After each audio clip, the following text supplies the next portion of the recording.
주신 하나님의 말씀은 요한복음 3장 16절이에요. 요한복음 3장 16절. 굉장히 길죠? 요한복음 3장 16절. 한 번도 못 들어보신 분 계실는지 모르겠어요. 이 말씀 자, 함께 읽겠습니다. 시작. 하나님이 세상을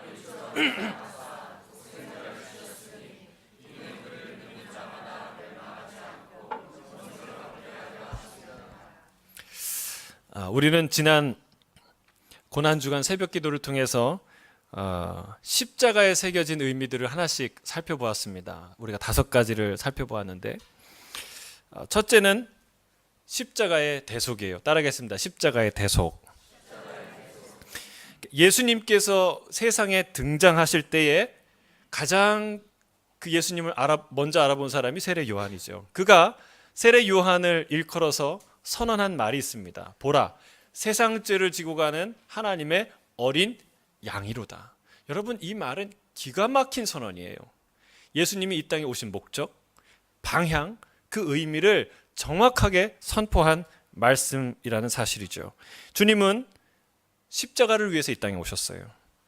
그리고 그 십자가는 우리의 죄를 속하는 어린 양, 대속제물이 되었다는 사실을 말하고 있어요. 우린 그것을 묵상했습니다. 여러분, 이 대속의 은혜는 우리가 두고두고 찬양하고 기뻐해야 돼요. 정말 찬양하고 기뻐해야 돼요. 왜 그렇습니까?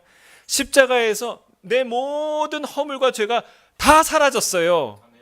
내가 져야 될 모든 죄책, 여러분 벌금, 형벌이 다 사라졌어요. 할렐루야. 날마다 이거를 그냥 없다 치고 해서 사라진 게 아니라 이걸 예수님이 다 받으셨어요. 그러니까 우리가 찬양하고 기뻐하고 노래하고 예배해야 될 이유가 되는 것이죠. 그게 십자가의 첫 번째 의미예요. 두 번째는 무엇입니까? 십자가의 열심이에요. 따라하겠습니다. 십자가의 열심.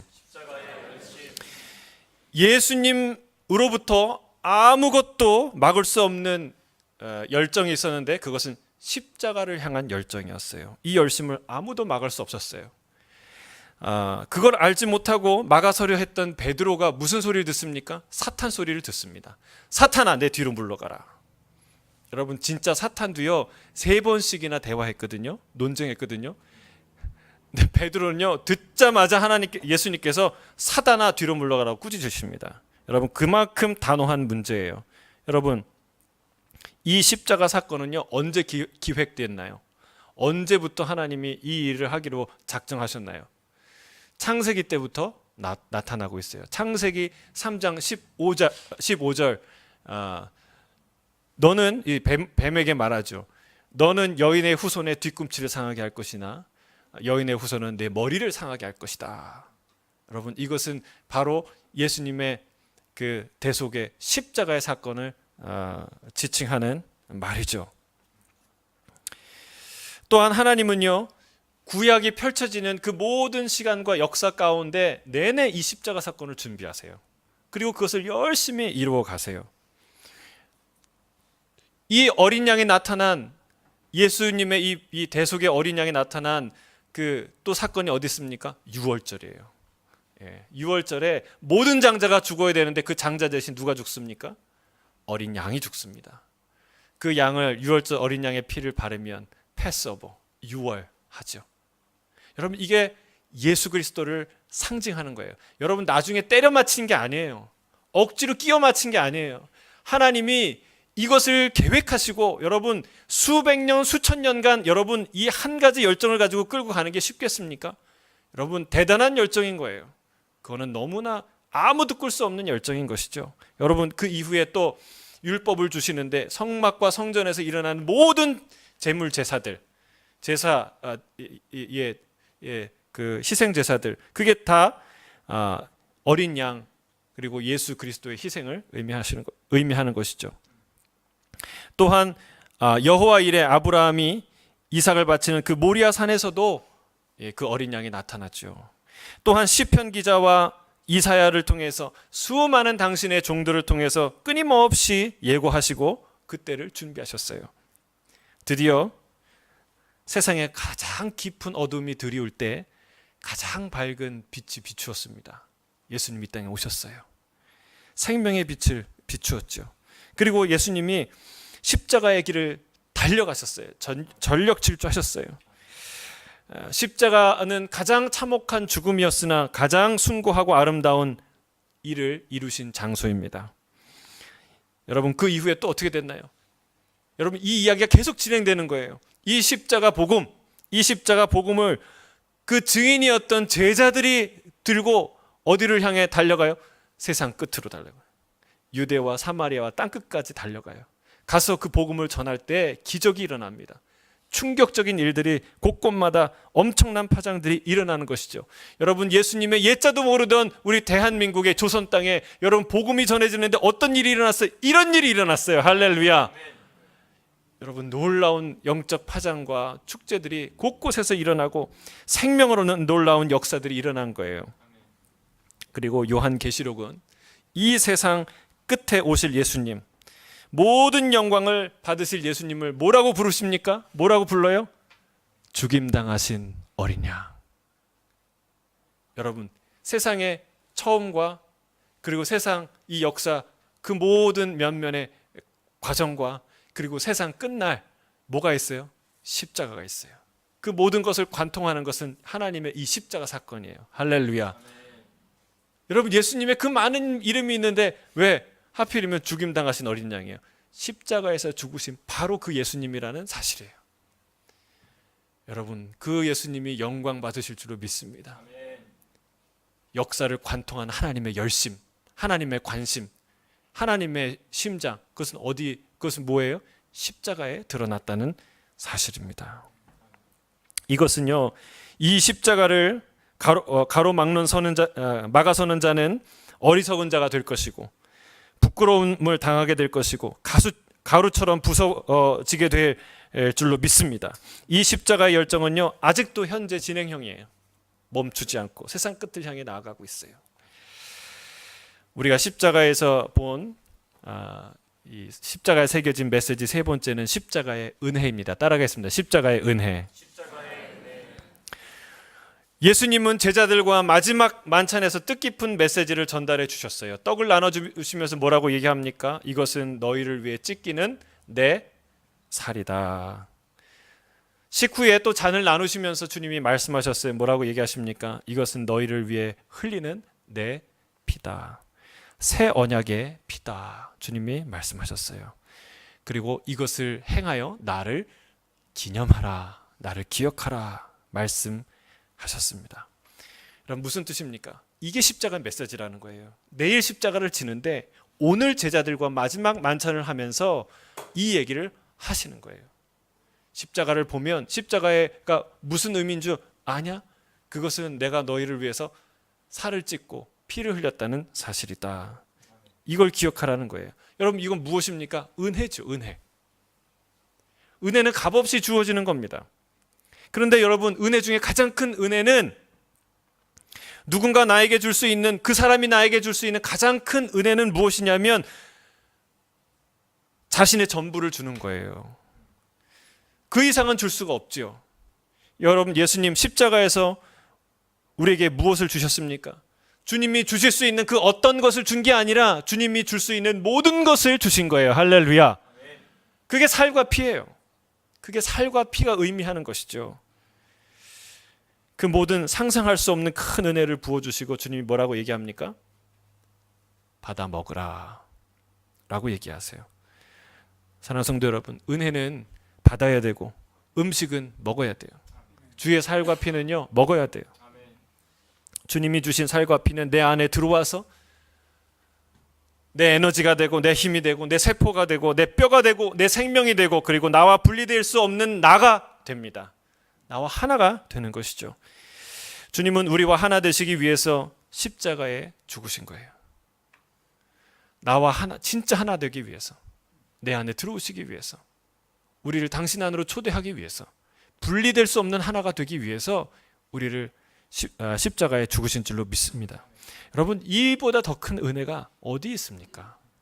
이보다 더 큰 은혜가 어디 있어요? 십자가에 새겨진 메시지 네 번째는요, 십자가의 순종입니다. 따라하겠습니다. 십자가의 순종. 여러분, 우리는 순종이 인간이 이룰 수 있는 가장 고결하고 숭고한 행위 중에 하나라는 사실을 예수님을 통해서 알게 돼요. 이 십자가를 통해서 알게 됩니다. 아담의 불순종으로 모든 인류는 예외 없이 빠짐없이 다 사망에 이르게 되었어요. 그러나 십자가에서 하신 예수님의 그 순종 하나를 통해서 우리의 모든 인류는 생명을 얻게 되었어요. 여러분, 이 순종처럼 아름답고 숭고한 일이 어디 있습니까? 여러분, 주님의 순종의 절정은 바로 겟세마네 동산이에요. 겟세마네 동산에서 기도하실 때 주님께서 가장 치열한 영적 전쟁을 치르신 곳이 바로 겟세마네 동산이기 때문에 그렇습니다. 주님은 이곳에서 깊은 고민과 슬픔에 잠기셨어요. 여러분, 예수님이 슬퍼한다는 거 생각이 되십니까? 상상이 되세요? 내가 깊이 고민스럽고 슬퍼서 죽게 되었다고 예수님이 말씀하세요. 얼마나 고통스러우신지 제자들에게 깨어서 나와 함께 기도하라고 부탁하실 정도예요. 여러분, 예수님이 뭐가 두려워서, 뭐가 아쉬워서, 여러분 홀로 이 우주를 만드신 이 창조주께서 뭐가 아쉬워서 제자들에게 함께 기도해달라고 얘기하겠습니까? 이제 곧 자기 위에 부어질 그 맹렬한 하나님의 진노를 직면하기가 너무나도 고통스러웠다는 것입니다. 사실 예수님이 정작 두려웠던 것은 자기 자신일지 몰라요. 천지를 창조하신 창조주가 모든 권세를 여전히 쥐고 계신 하나님의 아들이 저들의 비웃음과 조롱과 불의와 신성모독을 다 참으셔야 한 거예요. 만약 저들의 조롱대로 십자가에 내려와서 어디 너를 구원해 보라 라고 말하는 저들의 조롱대로 주께서 십자가에서 내려와 정의를 행하신다면, 당신의 의로움을 나타내시고 저들의 흉악함을 응징한다면, 여러분, 십자가에서의 그 위대한 구원 사건은 존재할 수가 없는 거예요. 그 위대한 생명의 길, 구원의 길은 영영 사라지고 말게 되는 것이죠. 주님은 그래서 기도하셨어요. 땀이 피처럼 떨어지도록 기도하셨어요. 천사도 힘을 다해 도울 정도로 기도하셨어요. 여러분, 그러나 주님은요, 상상할 수 없는 그 고통과 당당히 마주 쓰셨습니다. 물러서지 않았어요. 내 감정과 의지는 이 고통의 잔을 피해가는 것이고 받지 않는 것이지만, 그러나 주님께 고백합니다. 아버지요, 내 뜻대로 마옵시고 아버지의 뜻대로 하옵소서. 그리고 거기를 떨쳐 일어나 자신을 향해 다가오는 배반자를 향해서 칼과 망치를 들고 다가오는 무리들 앞으로 주님은 당당히 스스로 나가십니다. 여러분, 이 순종으로 인하여 우리에게 구원의 길이 열린 거예요. 위대한 순종, 생명의 순종. 여러분, 이 순종이 십자가에 새겨져 있습니다. 마지막 5번째로 우리가 살펴본 십자가의 메시지는요, 십자가의 화해입니다. 따라하겠습니다. 십자가의 화해.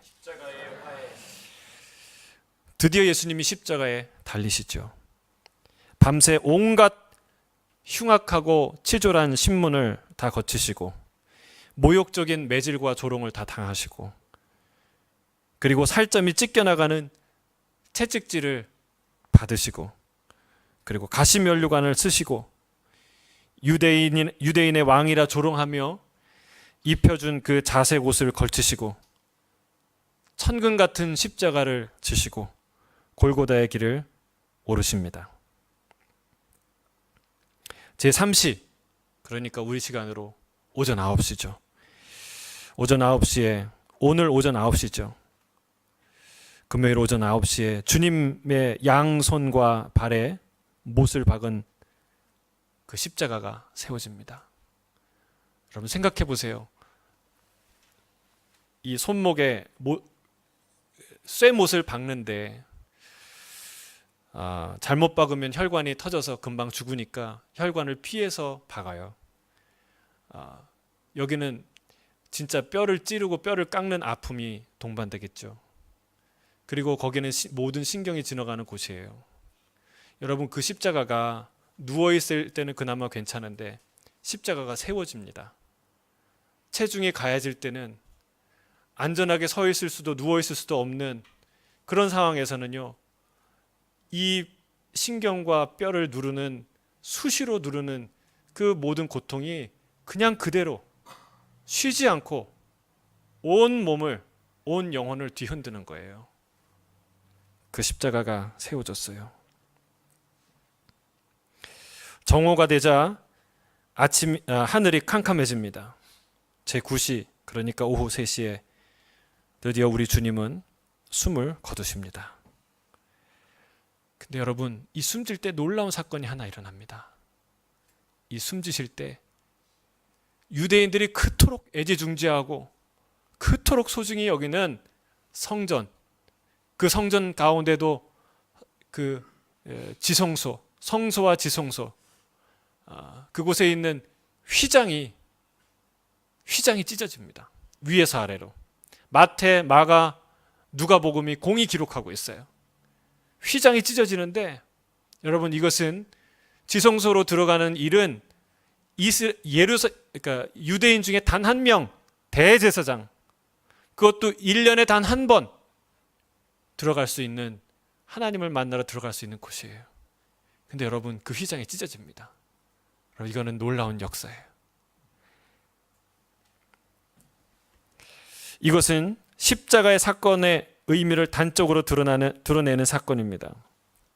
그동안 원수되었던 관계, 하나님과 인간과 하나님 사이에 드리웠던 커튼과 휘장과 장벽이 무너진 사건입니다. 하나님은 십자가로 원수되었던 것을 소멸하신 거예요. 그런 사건이 십자가의 사건에서 일어난 것이죠. 예수님은 자신의 몸을 십자가에서 찢으심으로 성소 휘장을 찢어 우리가 하나님께 나아가는 새로운 길, 사는 길, 생명의 길을 여신 줄로 믿습니다. 할렐루야. 여러분, 이게 십자가에서 일어난 일이에요. 놀라운 일 아닙니까? 우리가 오늘 다소 길게 복습했는데 길게 복습한 이유가 있어요. 그럼 이게 오늘 본문과 이어집니다. 오늘 본문 요한복음 3장 16절이에요. 함께 읽겠습니다. 시작. 하나님이 세상을 이처럼 사랑하사 독생자를 주셨으니 이는 그를 믿는 자마다 멸망하지 않고 영생을 얻게 하려 하심이니라. 여러분, 이것이 예수님 말씀이에요. 요한이 쓴 거 아닙니다. 예수님이 직접 하신 말씀이에요. 유대인의 존경받는 랍비이자 공의회 멤버였던 니고데모에게 예수님이 직접 하신 말씀이에요. 당시 인텔리였던 니고데모에게 주님이 하신 말씀이에요. 분명하게 선언합니다. 첫 번째는 뭐라고 얘기합니까? 하나님이 세상을 사랑하사. 하나님이 세상을 사랑한대요. 할렐루야. 여러분, 감동이 없으십니까? 하나님이 세상을 사랑한대요. 하나님이 세상을 미워하지 않는데요. 여러분, 하나님이 세상을 증오하지 않는데요. 여러분, 이 믿음을 꼭 가지시길 주의 이름 축복합니다. 여러분, 모든 것이 다 기본이 중요해요. 기본. 음식도 기본이 중요하고, 옷을 입는 것도 기본이 중요하고, 운동도 기본이 중요하고, 인생도 기본이 중요합니다. 여러분, 인생을 보는 기본적인 시선이 무엇이냐에 따라서 그 인생이 갈려요. 사람을 보는 기본적인 시선이 의심이냐 신뢰냐, 이거에 따라 그 인생이 완전히 달라져요. 여러분, 실은 인생과 사람과 세상, 이 모든 것을 보는 가장 근본적인 시선은 어떤 시선이냐면 하나님에 관한 시선이에요. 하나님에 관한 나의 시선은요, 모든 삶의 조건들을 향한 시선과 연결되어 있어요. 그걸 결정짓게 되어 있습니다. 여러분, 하나님과의 관계 설정이 다른 모든 것에 영향을 미치기 때문에 그렇습니다. 근데 하나님에 대한 기본적인 시선이 뭐냐? 하나님은 우리를 싫어해. 여러분, 우리 여기 자녀들이 있는데, 여러분, 기본적으로 여러분, 부모님이 여러분을 사랑하는 것 같아요? 조금 지겨워하는 것 같아요? 미워하는 것 같아요? 사랑하는 것 같아요? 할렐루야. 그게 중요해요. 에? 짜증스럽게 생각하는 것 같아요? 아니에요. 그거는 그럴 때도 간혹 있지만 오해예요, 오해. 기본적인 시선이 중요해요. 엄마가 날 어떻게 생각하느냐, 아빠가 날 어떻게 생각하느냐, 사람들이 날 어떻게 생각하느냐. 여러분, 여기에 대한 기본적인 시선이 여러분의 인생을 결정져요. 그 시선이, 그 생각에 긍정적이지 않고서는 세상을 긍정적으로 살아갈 수가 없어요.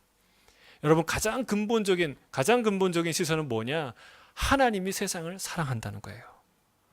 여러분, 염세적으로 비관적으로 살지 않길 주의 이름 축복합니다. 하나님이 세상을 사랑한다는 거예요. 여러분, 하나님이 이스라엘을 사랑할까요? 미워할까요? 예? 사랑할까요? 미워할까요?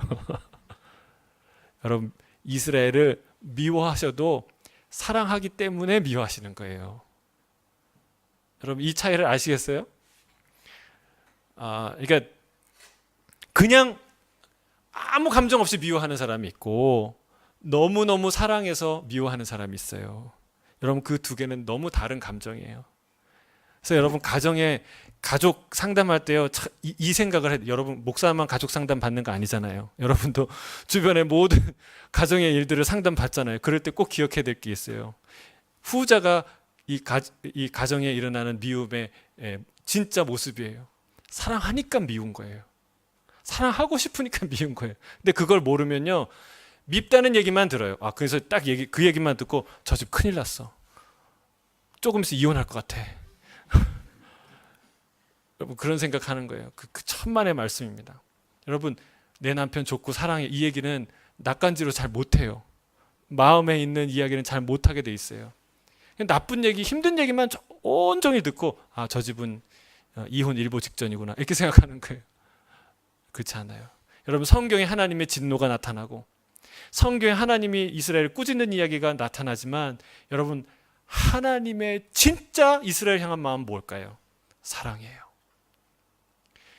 이 세상을 미워하는 것 같이 막 곡 다 쓸어버릴 것 같이 하나님이 이 세상에 대해서 말씀하시지만, 이 세상을 향한 하나님의 진짜 마음은 무엇일까요? 그건 사랑이에요. 하나님이 이 세상을 사랑하세요. 여러분, 옆에 있는 분에게 얘기해 주세요. 하나님이 당신을 사랑하십니다. 죽도록 사랑하십니다. 아멘. 할렐루야. 아멘. 그런데 이렇게 얘기해도 모르는 사람이 있어요. 하나님이 사랑하긴 뭘 사랑해?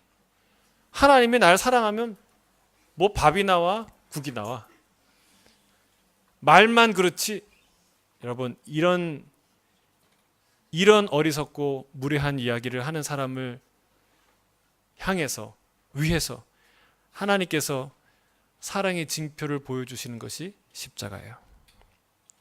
요한복음 3장 16절에 하나님이 세상을 이처럼 사랑하사.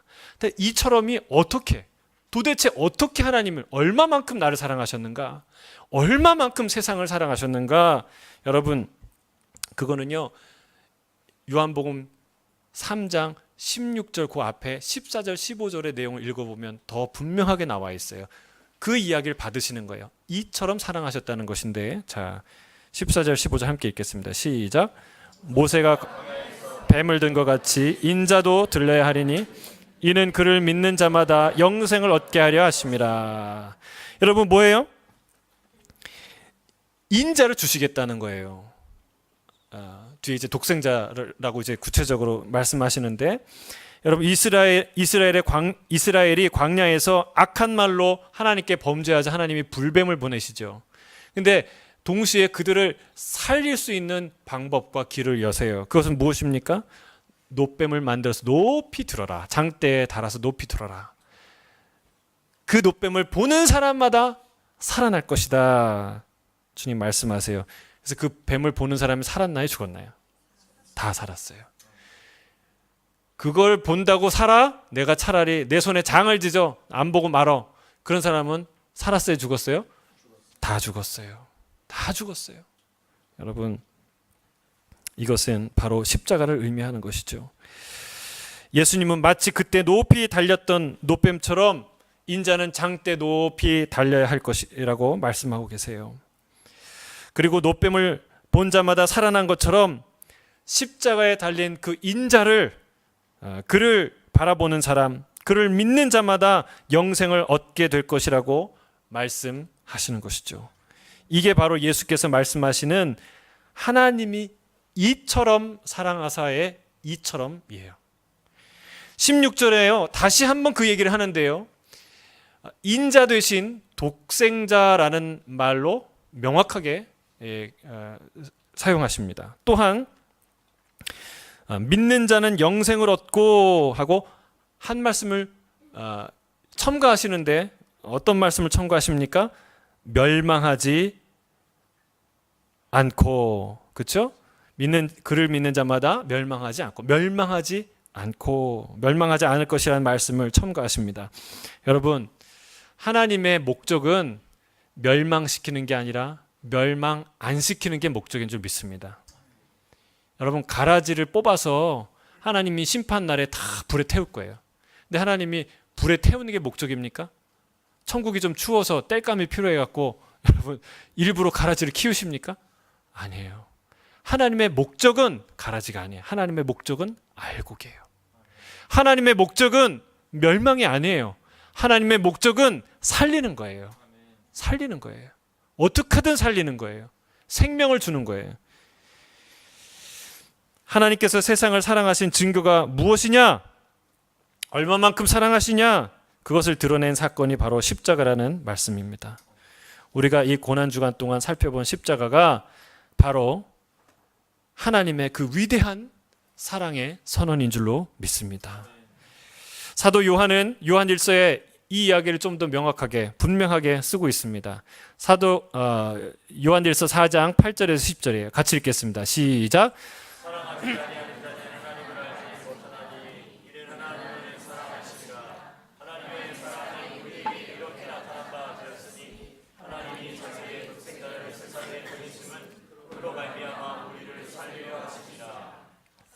여기 있으니 우리가 하나님을 사랑한 것이 아니요 하나님이 우리를 사랑하사 우리 죄를 속하기 위해 화목제물로 그 아들을 보내셨습니다. 하나님은 사랑이신데 그 사랑이 우리에게 어떻게 나타났느냐? 그것은 바로 하나님께서 하나밖에 없는 아들을 보내셨다는 거예요. 무엇으로 보내셨습니까? 그냥 대사로 보낸 게 아니라 화목제물로 우리의 죄를 대신해서 죽게 보내셨다는 사실이에요. 여러분, 하나님의 그 위대한 사랑이 십자가 사건에 나타나 있다는 말입니다. 사랑하는 성도 여러분, 세상에 이런 사랑이 어디 있습니까? 세상에 어떤 사랑이 다른 이의 죄와 불명예를 뒤집어 쓰고 그를 대신하여 죽을 수가 있습니까? 세상에 어떤 사랑이 태초부터 지금까지 그리고 지금부터 세상 끝날까지 그 긴 세월 식지 않는 열정으로 사랑할 수가 있겠습니까? 세상에 그 어떤 사랑이 자신의 살과 피를 자신이 가진 전부를 양식으로 내어줄 수 있겠습니까? 세상에 어떤 사랑이 그토록 피하고 싶은 그것만은 하고 싶지 않은 그곳으로 그 험하고 맹렬한 저주와 진노의 자리로 당당하게 스스로 걸어가기까지 순종할 수가 있겠습니까? 세상에 그 어떤 사랑이 원수를 위해 먼저 손을 내밀며 원수를 위해 자기 하나밖에 없는 독생자를 내어줄 수가 있겠습니까? 없어요. 세상에는 그런 사랑이 없어요. 있을 수가 없어요. 세상은 이해하지 못하는 사랑입니다.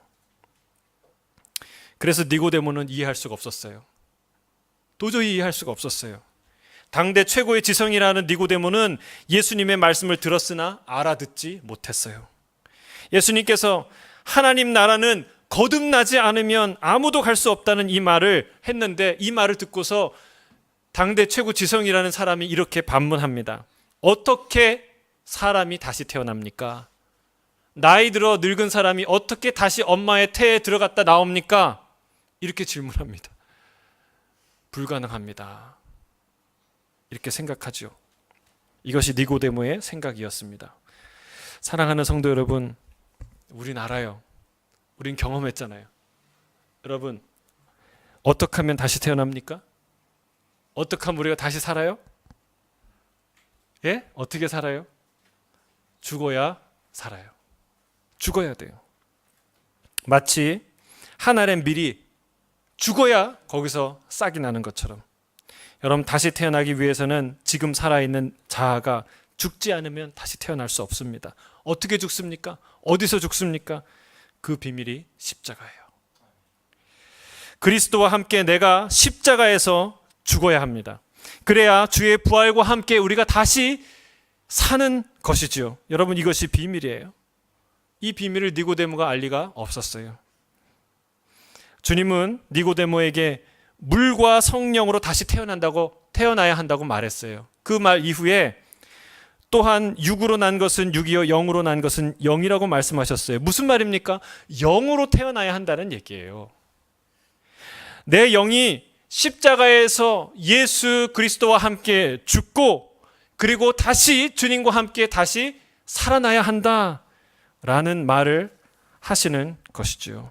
로마서 6장 8절에서 9절입니다. 함께 읽겠습니다. 시작. 만일 우리가 이는 그리스도께서 죽은 자 가운데서 살아나셨음에 다시 죽지 아니하고 사망에 다시 그를 주장하지 못할 줄을 알미로라. 아멘, 아멘.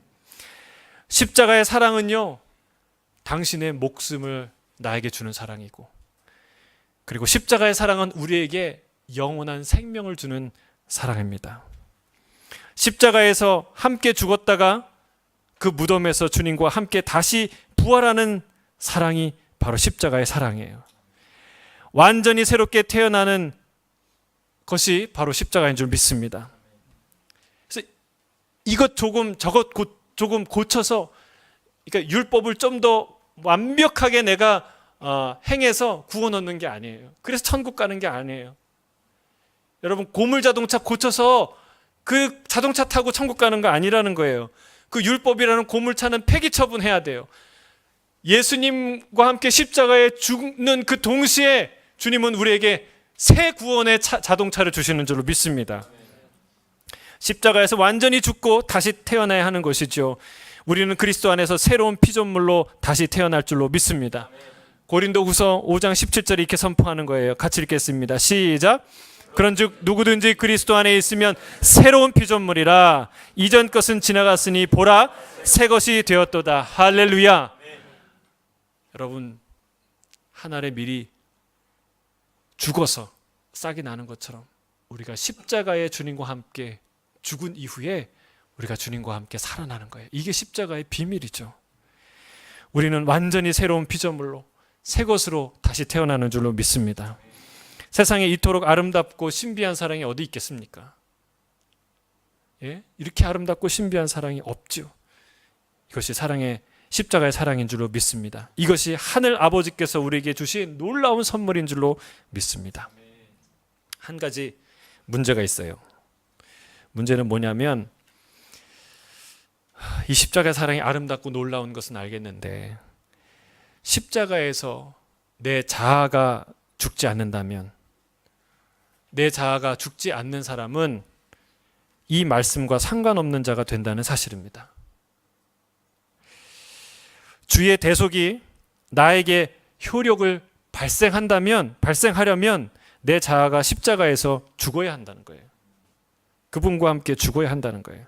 내 자아는 멀쩡히 살아서 내 뜻대로 다 말하고 다 행동하고 다 살면서 예수를 믿는다고 하면, 입으로만 고백한다면 그것이야말로 십자가를 헛되게 하는 것이죠. 사도 바울은요, 이렇게 고백합니다. 내가 날마다 죽노라. 무슨 말이에요? 날마다 살아야지. 날마다 살아야 되지 않습니까? 근데 왜 날마다 죽는다고 말해요? 십자가에서 죽는다는 말이에요. 십자가에서 죽는다는 말이에요. 우리는 날마다 내 자아를 십자가에 올려 놓아야 할 줄로 믿습니다. 순간마다 그렇게 해야 돼요. 매일 그렇게 해야 돼요. 그것이 우리가 해야 할 유일한 일이에요. 여러분, 이게 의무입니까? 정말 해야 할, 하기 싫은, 정말 하기 어려운 일입니까? 아니에요. 이건 특권이에요. 특권이에요. 정말 우리가 할 수 있는 놀라운 특권이에요.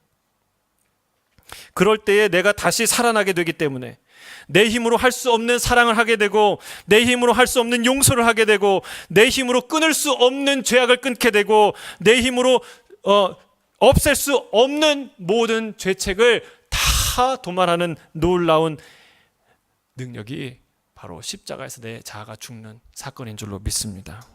이건 놀라운 특권이에요. 나는 죽고 그리스도가 사는 그런 방법이 있다면, 그런 프로그램이 있다면 여러분 안 가시겠어요? 돈 주고 등록 안 하시겠어요? 저는 날마다 등록하고 싶어요. 여러분, 그걸 누릴 수 있는 특권이에요. 십자가에 내 자아를 올려놓고 내 자아가 죽으면 산다니까요. 그걸 안 하니까 안 죽는 거예요. 그걸 안 하니까 내가 안 사는 거예요. 여러분, 진짜 우리가 사는 비결은, 우리가 생명을, 그 안에 십자가의 생명을 누리는 비결은 내가 십자가 위에서 내 자아가 죽는 거예요. 완전히 죽는 거예요. 날마다 죽는 거예요. 오늘 이 밤 우리 모두 세상에 없는 이 사랑, 세상이 이해할 수 없는 이 놀라운 하나님의 사랑, 십자가에서 죽으면 다시 사는 이 사랑, 이 위대한 사랑을 경험하는 시간이 되길 주의 이름으로 축복합니다. 함께 기도하겠습니다.